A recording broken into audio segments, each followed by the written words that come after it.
Michael Thompson is someone you would describe as a person who wants to serve. He started his service in the U.S. military. I did the initial invasion for Iraq.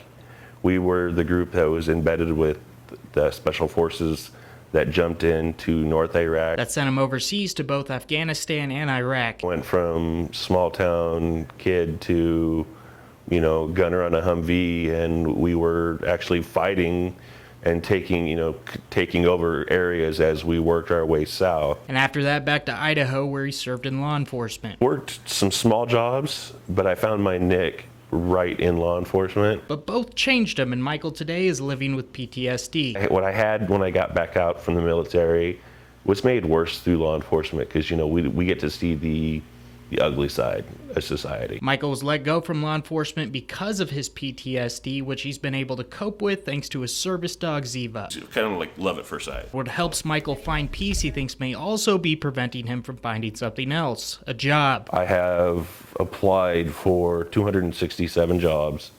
I've had 15 interviews, and all 15 I've had her with me. Michael thinks there's a false impression among employers that a service dog for PTSD doesn't qualify under the Americans with Disabilities Act. However, under current law, Ziva does. If the dog for PTSD is going to do things like alleviate a panic attack, remind the person to take medication, that's a covered dog. But that doesn't guarantee someone with PTSD a job. For example, a food plant or a food services place.